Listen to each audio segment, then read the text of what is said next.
Монголын банкны холбооноос ипотекийн зээлээр 5-аас дээш удаа орон сууц худалдаа авсан 12,000 иргэн бий гэх мэдээлэл иргэдийг төөрөгдүүлсэн ташаа мэдээлэл гэж мэдэгдлээ. Тэгэхээр бид энэ талаар ярилцгаар яг одоо Монголын банкны холбооны гүйцэтгэх захирал бөгөөд ерөнхий нарийн бичгийн дарга Амартай холбогдоод байна. Танд өдрийн мэнд хүргэе. Өдрийн мэнд. За тэгэхээр сүүлийн үед бас ялч олон нийтийн анхаарлын төвд ороод байгаа нэг мэдээлэл бол ипотекийн зээлтэй холбоотой асуудал байгаа. За тэр тусмаа маш хариуцлагатай хүний одоо зүгээс бол хариуцлагатай албан тушаал хасж байгаа хүний үүднээс бас энэ мэдээлэл хийсэн байгаа шүү дээ. Ялангуяа 12,000 иргэн тухайлбал ипотекийн зээлийг 5-аас дээш удаа авсан байна гэж. Тэгэхээр яг энэ талаар бас та бүхэн нарийн бас мэдээлэл өгөхгүй юу? Тийм одоо харамсалтай байна. Одоо төр засгийн зүгээс тэгээ одоо ирэх барьж байгаа энэ ирэх баригчдын зүгээс ингээд юм буруу ташаа мэдээллийг ингээд олон түмэнд хэвлэл олон нийтийн хэрэгслэр ингээд дайрч тавьшлах одоо ийм одоо салбарын нэр хүнд ундгсан ийм төрхөө зүйлүүдийг бол одоо дараа гаргаж ийн л та. Энэ бол их харамсалтай байна.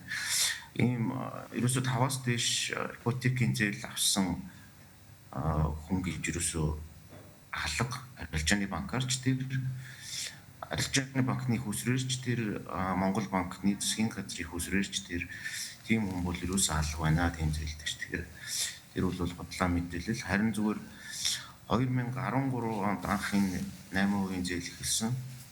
Тэгээд түүнээс хойш энэ 16 он хүртэл дахин зээл авах боломж нь нээлттэй байсан юм билээ.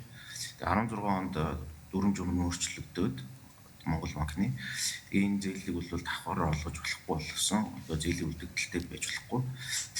Зээл авах юм. Тэгэхээр ийм шаардлага тавигдсан. Тэгэхээр 13-аас 16 оны хооронд нэг 67,000 зээл гарсан юм байна. Тэгэхээр тэр 67,000-аас 1,584 зээлдэгч давхар зээл авсан. Ийм л зүйлтэй. Тэгэхээр тэр одоо буруу ташаа мэдээллийн буруу байна шүү гэдэг үг нь бол Монгол банк холбогдох хүмүүст мэдээллийн өгсөн билээ. Тэгээд өөрснөө буруу мэдээлэл тавьчаад тэрийг зас зарлуулахгүй. За тэгээд ингээд шүүх мөхөөр шийдэгдсэн ийм тодорхой кейсүүд байхгүй байхад ер нь одоо салбарын нэр хүнд дутаа жил одоо янз бүрээр одоо маш өндөр хариуцлагатай албан тушаалтнууд ийм сошиал интернет одоо өөрснийхөө бодлогын зохицуулалтын алдаа анханаас авч болдог хийх ёсгүй байсан байхгүй тийм хоёр зээл. Тэгэхээр тийм юм хийчихэд одоо тэрийг ингээд арилжааны банкны буруу арилжааны банкны удирдлагууд хувилдаад олгочдөг юм шиг одоо ийм буруу ойлголтыг бас нийгэм төрүүлээд байгаа нь харамсалтай байна. Ийм зүйл бол огтоос байхгүй одоо бол хоёр төрлийн бас асуулт байна л да. Нэгдүгээр түрүүний таны дурдсан он цагуугаас хойш яг өнөөдрийн хүртэлх хугацаанд хичнээн хэмжээний ипотекийн зээлийг олгоод байгаа бол за хоёрдугаарт энэ давхардсан гэж байгаа 1,584 иргэн маань хэдэн удаагийн давхардлын тухай бид ярьж байгаа бол. За 1550 за би таарах 1554 нь бол 2 удаагийн зээл авсан хүн байгаа. 3 удаа зээл авсан 24 хүн, 4 удаа зээл авсан 2 хүн байна.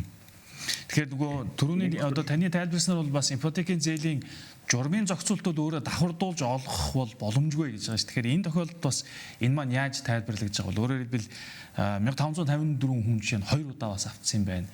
За 3 удаа ч авсан бас хүн гарч байгаа юм байна. Тэгэхээр энийг ямар өнцгөөс тайлбарлаж байгаа вэ? Харин энэ 2013 оноос 16 оны хооронд журам нь бол давхар өгч болохоор нээлттэй байсан. 3 жилийн хугацаа. Тэр үед 3 жилийн хугацаа. За тэр бол нөгөө яг их идэвхтэй зээл олгож исэн энэ цаг үе шүү дээ. Ингээд тэрнээс хойш бол одоо 47 Монгол банкны хүсрээр бол 47,000 зээл гарсан байна. Энэ 16 оноос хойш. Одоо 10 жил гэсэн үг тийм.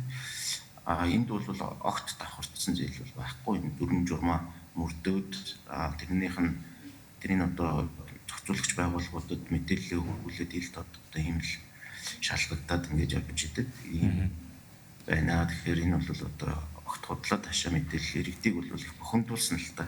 Ялангуяа одоо нөгөө очерт бол маш одоо урт удаан очир үүссэн байгаа. Томоохон банкуд дээр бол бүр одоо энэ хурдаар явах юм бол арай 7 жил ч хүрч магадгүй тийм уртаа очир байгаа. Тэгэхээр ийм уртаа очроос болоод иргэдийн одоо тэнд очилж байгаа хүмүүст бол бүр их одоо шудраг биш мохоо санагдаж шүү дээ. Тэгэхээр бас эндээс нэг асуулт нь та бас түрүүнд дурдж байна. Очр нэлээдгүй урт хугацаанд байгаа гэж. Тэгэхээр юу н очр яагаад үүсээд байгаа юм бол нөгөө талаас зах зээлийнхаа эргэлт нийлүүлэлтийг харахаар нийлүүлэлт бол буюу одоо байр бол хангалттай хэмжээнд энэ хүн нөхцөлийг хангах орон сууц бол байгаа гэж үйл хөдлөх салбарынхан бол үзэж тайлбарладаг. Гэтэл банкн дээр яг санхүүжилтийн их усүртэй холбоотой асуудал байгаад байна уу? Эсвэл энэ ямар учраар шалтгаанаар одоо болтол ингээд очр маш ихээр үүсээд энэ нь одоо цаг хугацааны улам нэмэгдээд очр маань шингэрэхгүй байгаа юм бол. Гүн чинь ойлгомжтой шүү дээ. Зүгээр 6% зээл гэдэг хэр чинь энэ эрэлт нь ер нь баг хэрэггүй ч юм байсан аваад тэр зээлийг ч авчмаар л байгаа байхгүй. Тэгэхээр чинь хүн болгоныг адилхан боломжоор нийцсэн. Уг нь ч одоо жилийн баг энэ нийт хугацаанд баг 150-аас баг 200 саяын төгрөгийн хөнгөлт үзүүлж байгаа юм зээл байхгүй. Урт хугацаанд. Тэгэхээр чинь их үүсвэрийн дутагдaltaй нөгөө Монгол банкн дээрээс олгогдож байгаа иргэн төлөлтөөс дахин санхүүжиж байгаа шүү дээ. Тэгэхээр тэр санхүүжилтийн их үүсвэр баг тэрэн дээр бүгдийг ингээд очирлуулад харж байна. Ийм байхаас аргагүй. Тэгэхээр энэ төр бол энэ ийм онцгой их хөнгөлттэй энэ зээлтэй бол зорилттой бүлэг рүү болж чиглүүлэх хэрэгтэй. Одоо тэр яндан буулгаж байгаа анхныхаа байрыг авч байгаа залуу гэргүүлж байдаг юм те одоо олон хүүхэдтэй ч байдаг юм одоо ингээд энэ нийгмийн дэмжих шаардлагатай хэсэг рүү өхийн оронд одоо ингээд 2-3 байртай мөртлөө дахиад одоо 6 ипотекийн зээл авах боломж нь бол байна шүү дээ. Тэр шалгуурууд нь зүг байхгүй. Тэгэхээр энэ нийгмийн одоо хамгийн хэцүү байгаа хэсэг тэгээ бодлогоор тэр одоо утаа бууруулах тийм ээ энэ одоо төвжил мөвжлээс ангижруулж байгаа одоо эрчим хүчний хэмнэлттэй шинэ орон сууц хашаандаа барьж байгаа тэр хүмүүст энэ зээлийг өмөрөө авахгүй.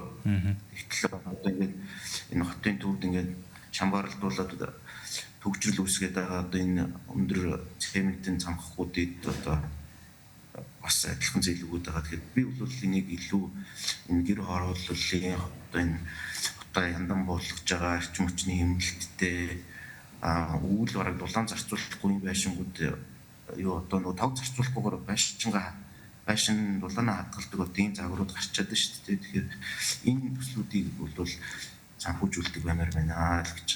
Тэгэхээр ер нь 12,000 гэдэг мэдээлэл ер нь хаанаас ямар их усүртэйгээр гарсан бол гэдэг талаар яг танаа мэргэжлийн холбооны зүгээс ямар байр суурьтай байгаа бол ягаад ийм мэдээллийг ер нь ярьж байгаа юм бол? Одоо 5-аас дээш орон сууцтай 12,000 хүн байна гэсэн мэдээлэл статистикээс ч юм уу өгсөн юм шиг байна. Тэрийг авчиж л тэр буруу ипотектэй байсан юм. Тэгээд зүгээр одоо 5-аас дээш байртай хүн л гэсэн юм шиг. Одоо мэдгүй тэр хүмүүсийн яг яаж бодлосныг нь одоо мэдэхгүй болохоор 5-аас дээш байртай 12,000 хүн байна гэсэн статистик хэрэгцсэн юм шиг байна гэж би бол одоо зүгээр сошиал медиас ойлгосон. Тэгэхээр ер нь ойрын хугацаанд яг ипотекийн зээлтэй холбоотой яг энэ асуудал дээр банкны холбооны зүгээс ер нь ямар байр суурьтайгаар ер нь ойрын хугацаанд авч хэрэгжүүлэх нэгэн шаардлагатай арга хэмжээнүүдийг юу гэж харж байгаа бол? Им их усүрийн одоо дунд хугацааны одоо амьдралын одоо дундаж давхаргахынд зориулсан ипотекийн бүтээгдэхүүн бол хэрэгтэй байна. Тэгээ энийг бол им хувийн одоо хүн илүү урт хугацаанд ийм хадгаламж үүсгэх замаар эхнийх нь хүмүүс хадгалж идэл тэр хадгалж байгаа мөнгнөөс нь эхний одоо нэг хадгалан зээлийн оршин маягтай эхнийх нь бүрдсэн мөнгөөр нь дараагийнхаа хүмүүст одоо эхнээс нь зээл олгож явах боломжийг бүрдүүлэх нэг ийм механизмыг төрийн дэмжлэгтэй одоо тэр бол нөгөө зандан шатрар ерөнхий сайдын ирж байгаа тэр нөгөө ипотекийн банк энтер гэдэг байгаа тийм. Тэрийг бол юм хувийн хвшилт тулгуурлаад хоригдлол дээр суйрлуулад ингээд хөгжүүлэх шаардлагатай байна. Тэгвэл бол энэ одоогийн Монгол банкны их усрүүл хангалтгүй учраас байнгын ийм хэрүүл одоо зовлон иргэдийг одоо хүндрүүлсэн ийм асуудал байна. Орлоготой боломжтой хэсэг нь бол одоо банкны энгийн усрын зээл авах боломж нь байгаа шүү дээ, ипотекийн тийм ээ. Хамгийн одоо хэрэгцээ шаардлагатай хамгийн одоо зорилттой хэсэг рүүгээ бол энэ 6% чиглүүлчихэд ингээд дундаж давхрах зориулсан юу ч байхгүй байна. Тэгэхээр 6 эсвэл 10 одоо 3 4 гэсэн ийм сонголт байгаа байхгүй. Тэгэхээр тэр хоёрын дундуур ийм төрийн дэмжлэгтэйгээр магадгүй баталгаажгаар ч юм ингээд ийм урт хугацааны санхүүжилтийн их усүр бий болгож хөндлөлт дээр суурилсан ийм бүтээгдэхүүнүүдийг үүсгэхгүй бол энэ бүх одоо хүмүүсийн иргэдийн амьдрах дээвэртэй байх гэдэг чинь үндсэн хэрэгцээ суурь тийм шаардлага. Тэгэхээр энийг хангаж өгөх ийм бодлогын арга хэмжээ авах шаардлагатай байгаа. За хамгийн сүүлд товчхон нэг асуулт нь за сүүлийн үед бол гадны буюу одоо гадаад банкуд бас Монгол улсын зах зээл дээр орж ирэх тухай асуудал нэлээд хүчтэй яригдж эхэлж байгаа шүүгэн за зарим гадаад банкуч бас сонирхлоо илэрхийлж эхэлсэн гэсэн мэдээлэл байгаа. Тэгэхээр энэ тал дээр ер нь холбооны зүгээс ямар байр суурь тав? Энэ юуны одоо гадны банк орж ирнэ гэдэг дээр ерөөсөө зүгээр л ингээд хоёрхан ангилчаад байгаа байхгүй болно болохгүй гэдэг. Тэгэл ингээд иргэд одоо сошиал медиад тэр маргалдаад байгаа нэг юм асуудал зүгээр болно тийм ээ. Энэ бол болох ёстой зөндөө олон орнуудад бол энэ гадаадын банкуд үйл ажиллагаа явуулж байгаа. Гэхдээ тодорхой шаардлага хязгаарлалтуудаа тавьдаг.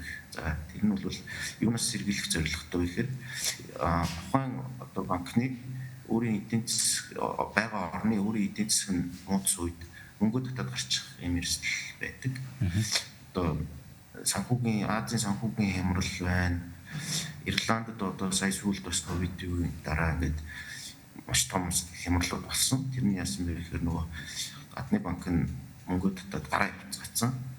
Дан гадны банктай байсан Ирланд бол ер нь их хүндэрсэн шүү дээ. Тэгэхээр тийм юм болохоос сэргийлэх ийм арга хэмжээнүүдийг авах хэрэгтэй.